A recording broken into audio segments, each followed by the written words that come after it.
Hi guys! And welcome muli sa another episode ng Aling Oday's Kitchen. Gagawa tayo ngayon ng quick and easy recipe na Ginisang Ampalaya with Sardines. And this recipe is brought to you by Magic Sarap. And here are the following ingredients.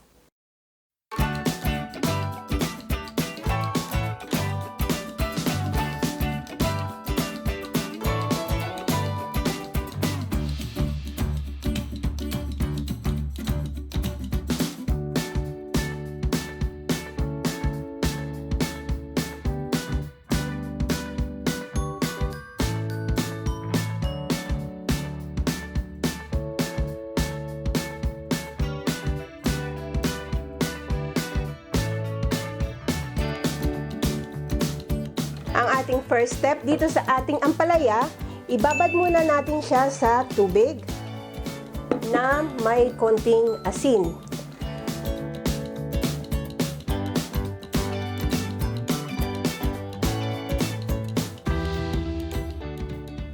So, isoak lang natin to for 30 minutes.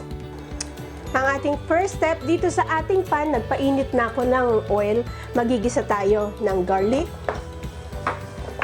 yung ating onion, sama na rin natin yung tomatoes. Gisa lang natin to hanggang sa lumambot yung ating tomato at onion.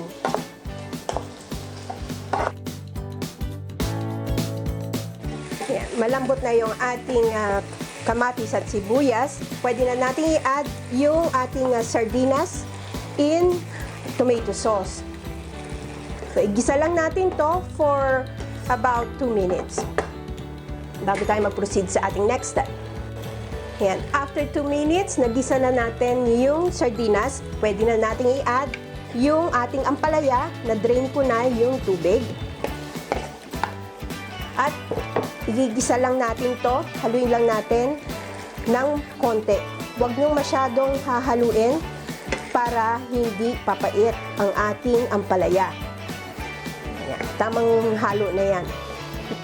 Pwede na rin natin i-add yung tubig. Then, isimmer natin to for 5 minutes hanggang sa maluto yung ating ampalaya. After 5 minutes, i-add na natin ang Maggi Magic Sarap na rich in flavor ng onion and garlic. Dahil mas pinasarap ang ating ginisang ampalaya, mas magugustuhan ito ng mga bata at lalong-lalo na dahil yung sa teknik na ginawa natin na minimal lang ang paghalo, hindi papait yung ampalaya, magugustuhan ito ng mga bata. And lastly, i-add ko na yung ating beaten eggs at isang quick na halo. O, diba? Isang simpleng lutuin na mas pinasarap ng aroma ng all-in-one Maggi Magic Sarap. This one is ready. Pwede na natin itong i-switch off. There you have it, our quick and easy ginisang ampalaya with sardines. Recipe brought to you by Maggi All-in-One Magic Sarap.